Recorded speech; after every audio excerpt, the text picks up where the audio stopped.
ব্যক্তি ডাক দিয়ে কই মুসা কালিমুল্লাহ দাঁড়াও দাঁড়াও, আমি তোমার একটা কথা জিজ্ঞেস করতে চাই। ডাক দিয়ে কই ভাই রে, কি কথা জিজ্ঞেস করবেন বলেন না। ডাক দিয়ে কই বা আল্লাহর পয়গম্বর মুসা, তুমি একটু আল্লাহরে বলবা আমার মালিক আমার আল্লাহ আমার এই দুনিয়ার মধ্যে অযথা কেন সৃষ্টি করছে? আমার হাত নাই, আমার পাও নাই, আমি তো কিছুই করতে পারি না, আমারে আমার আল্লাহ কেন তৈরি করছে? মুসা কালিমুল্লাহ আল্লাহর দরবারে যাইয়া সাক্ষাৎ করার পরে এই তিনজন ব্যক্তির কথা আমার আল্লাহ তাআলার কাছে বলেছে। উত্তর নিয়া পয়গম্বর মুসা কালিমুল্লাহ আল্লাহর দরবার থেকে তুর পাহাড় থেকে যখন আসতেছিলেন, সর্বপ্রথম ওই যে ব্যক্তির হাত নাই পা নাই, আল্লাহর বান্দা ডাক দিয়ে কই মুসা রে বলো বলো আল্লাহ আমার সম্পর্কে কি বলছে বলো না। আল্লাহর পয়গম্বর মুসা দুই চোখের পানি ছেড়ে দিয়ে ডাক দিয়ে কই ভাইয়া আমার আল্লাহ তোমারে বানাইছে, জাহান্নামের ছোট্ট একটা ছিদ্র আছে, এই ছিদ্রটা মোজানোর জন্য আমার আল্লাহ তোমারে বানাইছে। আল্লাহর বান্দা ওই ব্যক্তি এই কথাটা শোনা মাত্রই আল্লাহু আকবার আল্লাহু আকবার আলহামদুলিল্লাহ আলহামদুলিল্লাহ বলে চিৎকার করতেছে। পয়গম্বর মুসা কালিমুল্লাহ ডাক দিয়ে কই ভাইয়া আল্লাহ তোমারে জাহান্নামে দেওয়ার জন্য বানাইছে, এরপরে তুমি ওই মালিকের শুকরিয়া কেন আদায় করো? ডাক দিয়ে কই পয়গম্বর মুসা আমার মালিক আমার আল্লাহ না, আমার হাত নেই পাও নাই, এই দুনিয়ার জমিনে আমার কোনো দাম নাই, এরপরও আমার আল্লাহ আমারে তৈরি করছে, আমি জানতাম তো আমার আল্লাহ আমারে অযথা তৈরি করছে, কিন্তু না গো মুসা না, আমার আল্লাহ আমারে অযথা তৈরি করে নাই, আমারে দ্বারা কোনো না কোনো একটা কাজের মধ্যে লাগাইবে, এই কাজের মধ্যে লাগানোর জন্য আমি আল্লাহর শুকরিয়া আদায় করতেছি। আমার আল্লাহ ডাক দিয়ে কই জিবরাইল রে জলদি করে আমার পয়গম্বর মুসারে খবর দিয়ে দে, আমি আল্লাহ যেই বান্দারে জাহান্নামে দিলাম ওই বান্দা জাহান্নামের কথা শুনিয়া আমি আল্লাহর শুকরিয়া আদায় করলো। আরে জিবরাইল আমি আল্লাহ বলে দিলাম আমি আল্লাহ ওই বান্দার জাহান্নামের টিকিট বাতিল করিয়া আমি আল্লাহ জান্নাতের টিকিট চালু করে দিলাম।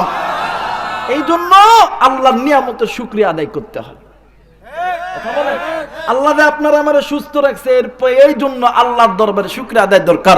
আলহামদুলিল্লাহ আলহামদুলিল্লাহ আলহামদুলিল্লাহ, কথা বলেন ঠিক কিনা? এই জন্য আল্লাহ শুকরিয়া আদায় করা দরকার। অনেক সময় আমরা খাই আলহামদুলিল্লাহ করে নাউজুবিল্লাহ করে দোয়া কই না, কথা কই না কেন? আমরা যখন কোনো বিপদে পড়ি আল্লাহ বিপদ থেকে বাঁচায় দেন, আল্লাহ বাঁচায় দেন, আল্লাহ বাঁচায় দেন, যখন আল্লাহ বিপদ থেকে উদ্ধার করে হ্যাঁ আমার ভাইরা না করলে কি হইতো, কথা কয় না কেন? মুসলমান ভাইরা আমার বন্ধুগণ, এই জন্য বেশি বেশি আল্লাহ পাকের শুকরিয়া আদায় করতে হবে, আল্লাহ পাকের প্রশংসা আদায় করতে হবে। এই জন্য সূরাতুল ফাতিহার প্রথম নাম্বার আয়াতে আমার আল্লাহ রাব্বুল আলামিন বলেন আলহামদুলিল্লাহি রাব্বিল আলামিন। জোরে বলেন আল্লাহু আকবার। আর একবার বলেন আল্লাহু আকবার। প্রশংসা করব একমাত্র আল্লাহর, যিনি রহমান, যিনি রহিম, যিনি হুয়াল হাইয়ুল কাইয়ুম, যিনি গফুর আর গফফার, যিনি খালেক আর মালিক। এরা মুসলমান এইবারে আসেন আসেন আসেন গো, এইবারে বাজান ওই দুই বনের ভিতরে ভিক্ষুক ব্যক্তি, ভিক্ষুক নারী, আবাল বনিতা ডাক দিয়ে কই পয়গম্বর আপনার কাছে বলতেছি, আমার আল্লাহ উত্তর দিছে কি বলেন না? ডাক দিয়ে কই চাচি গো, আল্লাহ বলেছেন আল্লাহর নিয়ামতের বেশি বেশি শুকরিয়া আদায় করো। একটু আওয়াজ করে বলেন সুবহানাল্লাহ। ওই বুড়ি ডাক দেখো, হ্যাঁ আল্লাহ আমারে কি দিছে? এই বেড়ার ঘরের মধ্যে থাকি, বৃষ্টি শীত ঠান্ডা সবকিছু চলে যায়, আবার ওই আল্লাহ শুকরিয়া আদায় করতাম, হঠাৎ করে একটা বাতাস আইছে, সুবহানাল্লাহ বলবেন না? একটা বাতাস আইসা এই বুড়ির যে ঘর কুটো ছিল একবারে সমান করে দিছে। এখন পয়গম্বর মুসা ডাক দেখে চাচি কেমন লাগে, কথা কয় নাকি? আমরা যারা গরিব আছি আপনারা আল্লাহ গরিব করে বানাইছে, এর জন্য শুকরিয়া আদায় করেন। এই বাজান আপনারা ধনী দিস মানে ধনী বানাইছে, এই জন্য আল্লাহ শুকরিয়া আদায় করেন।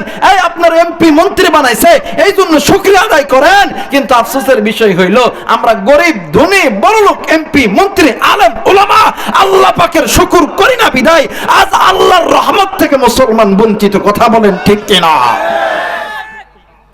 আজ মুসলমান আল্লাহর কাছে চায়, কথা কয় না কেন? অনেকে কয় হুজুর আল্লাহ দেয় না, কথা কয় না কেন?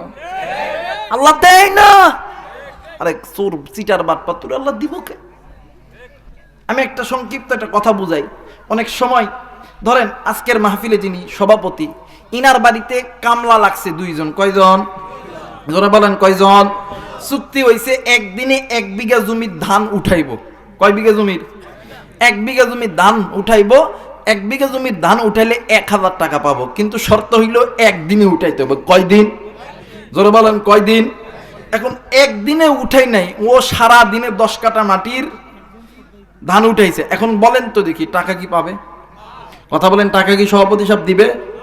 এই জায়গায় অনেক মানুষ আছেন কয় হুজুর আল্লাহর কাছে এত চাই, আল্লাহ দেয় না কে? আল্লাহ দেয় না কে? কিন্তু মুরব্বী বাবা, যুবক ভাইরা, কলিজার টুকরা মা বোনেরা, আপনার কাছে আমার পক্ষ থেকে একটা প্রশ্ন হইল, আপনি তো আল্লাহর কাছে চান, আপনি তো আল্লাহর কাছে চান, আল্লাহ দেয় না কেন? আপনি বলেন তো দেখি, মানে আপনারে কেন আল্লাহ দিবে? প্রতিদিন দিনে 5 বার মসজিদের মিনার থেকে আল্লাহ তোমাদেরকে ওই মসজিদের মধ্যে ইমাম সাহেব ডাকে, মুয়াজ্জিন ডাকে, বলো তো দেখি এই মাথা কয়বার আল্লাহর ওই কদমে সেজদা দিছ? কথা বলেন। অথচ আপনি আমি প্রতিদিন নামাজে যায় বলি ইয়্যাকা না'বুদু ওয়া ইয়্যাকা নাস্তাঈন।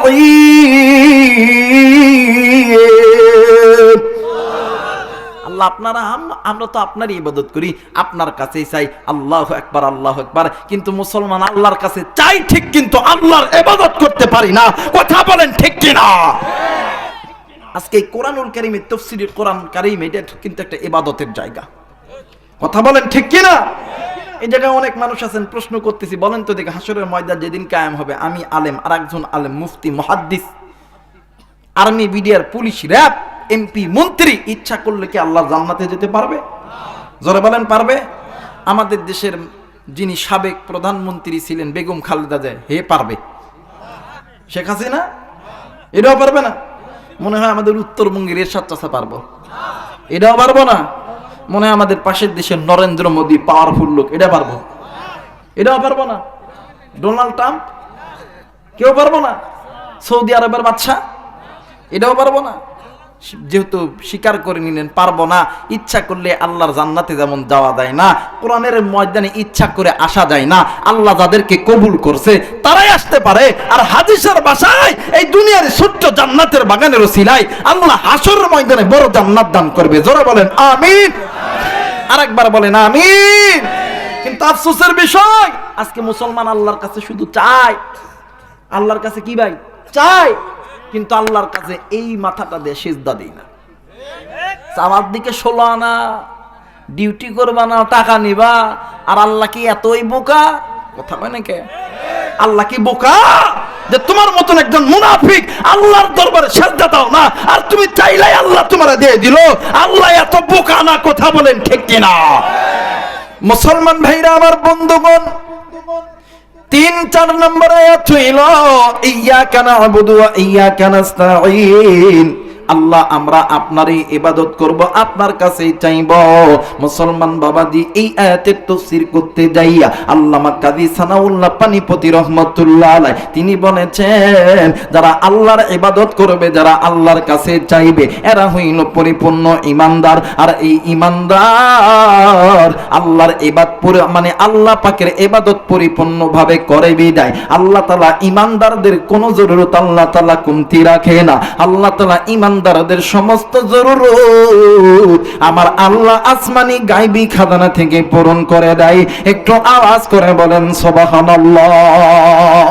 মুসলমান বন্ধুরে, এই মুহূর্তে একটা চমৎকার ওকে আমার মাথায় মধ্যে এসে গেল। হযরত ওমর রাদিয়াল্লাহু তাআলা আনহুর জামানার ভিতরে হযরত ওমর ছিলেন খলিফাতুল মুসলিমিন, আমিরুল মুমিনিন। হযরত ওমর রাদিয়াল্লাহু তাআলা এমন একজন রাষ্ট্রনায়ক কেমন একজন নেতা, রাত্রি যখন গভীর হইতো আমাদের নেতাদের মতন ঘরের মধ্যে টাকা পয়সা গন্ত না, রাত্রি যখন গভীর হইতো গরিব দুঃখী মানুষের দুয়ারে যাইয়া খবর নিত। কথা বলেন ঠিক কিনা? আমাদের মতন নেতা কথা কয় না কে? অক্কসে ফাড়া কথা কয় না কে? অক্কসে তুই মামলা দে, কথা বলেন না কেন? আর এই মাঝখান থেকে নেতা ডাক দেখে, শোন পিটিভি রাস্তা ধরবে, কথা কয় না? আর এই তোর মারছে না, 5টা মামলা দিবে, আমি উসির কইতেছি, আর টাকা লাগবে এটা রাতবেলা আমার বাড়িতে পৌঁছে দিবে। কথা কয় না কেন? এমন নেতা, কথা বলেন, এমন নেতা আছে না? কিন্তু ওমর কি এমন নেতা? ওমর এমন একজন নেতা, অর্ধ পৃথিবীর খলিফা, খলিফাতুল মুসলিমিন, আমিরুল মুমিনিন। জোরে বলেন আল্লাহু আকবার।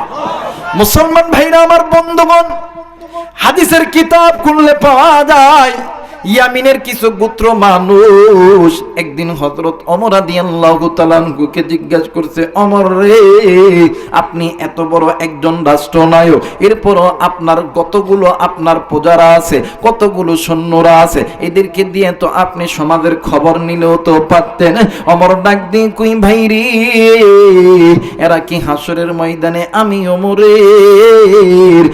ওমরের পাপের বোঝা নিবে?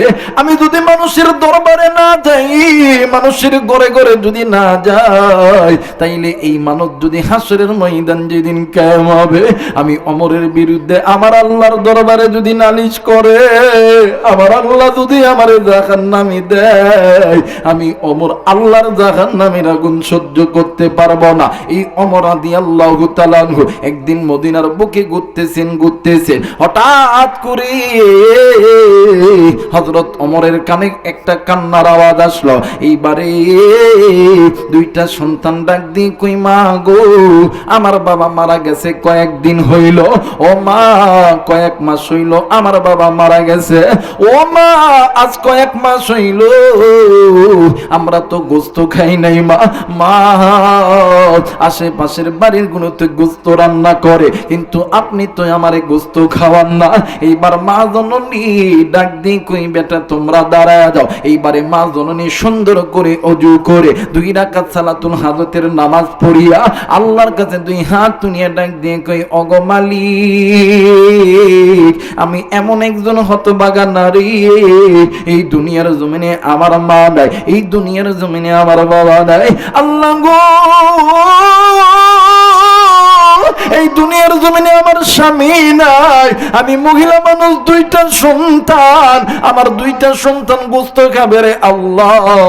আল্লাহ গো, আমি তো কারো কাছে ভিক্ষা করতে পারি না, কারণ আমি তো আপনার ইবাদত করি, আমি তো একমাত্র আল্লাহ, আপনি আল্লাহর কাছে চাইবো। ও মেরে মাওলা, আমি তো ইবাদত করেছি আপনার, চাইতেছি আপনার কাছে।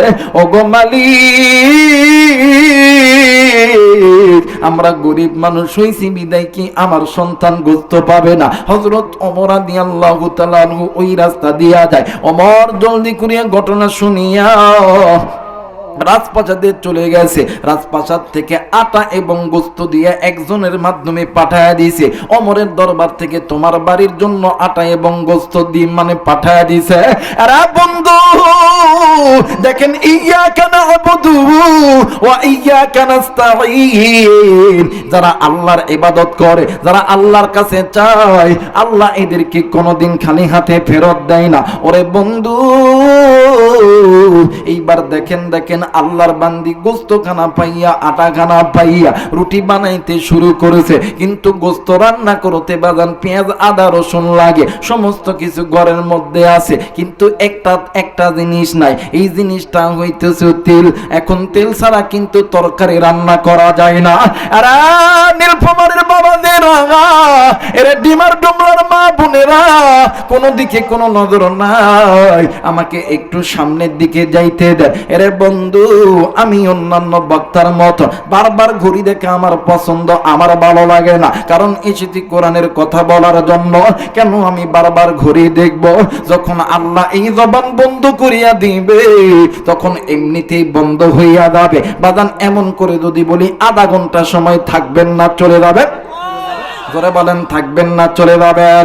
মুসলমান ভাইরা আমার বন্ধুগণ, এইবারে মা জননী পাশের একটা বাড়ি থেকে ডাক দিয়ে কই, বোন গো তোমার বাড়িতে কি তেল আছে? ডাক দিয়ে কই, হ্যাঁ হ্যাঁ আমার বাড়িতে তেল আছে। ডাক দিয়ে কই, বোন গো আমার একটু তুমি কি তেল ধার দিবা? ডাক দিয়ে কই, বোন গো তুমি যদি আমার কাছে তেল চাইতাও আমি তোমার এমনিতে দিয়ে দিতাম, কিন্তু তুমি তো আমার কাছে তেল ধার চাইছো।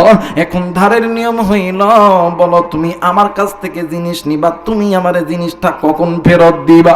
ডাক দিয়ে কই 3 দিন পরে। বলতেছে 3 দিন পরে তো দিবা, এইটার একটা লেখালেখি করা দরকার। কাগজের পাতা অথবা চামড়ার ভিতরে খত করিয়া লেখা আছে 3 দিন পরে সূর্য ডোবার আগে তেল ফেরত দিতে হবে।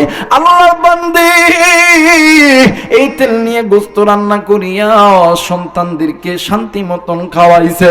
এই সন্তান সহ এই মহিলা ডাক দিয়ে কই, আল্লাহ গো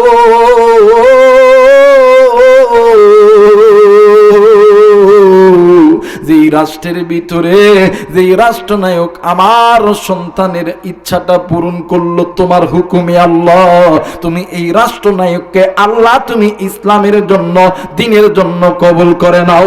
জোরে জোরে বলেন আমিন। আর আমার বাংলাদেশে মানুষগুলি খালি বদদোয়া করে, নামে না কে কথা কয় না কেন? মানুষ সহ্য করতে পারে না, এই কারণে এমন পিঠা ফিরলো একবারে ওই পারে গেল। কথা কয় না কেন? আবার কয় আইতাম, কথা কয় না। আবার কি কয় আইতাম, আমরা কয় আহ দূরে থাকবেন, কথা কয় না কেন? কিন্তু আমাদের একটা মেসেজ হইল, বুবু আইবা, বুবু আইবা গো, আইসা বুবু তুমি ক্ষমতা পাইবা না। থাক, আপনারা রাগ করতেছেন, রাগ না না না বুঝতে পারছি রাগ করছেন আপনারা।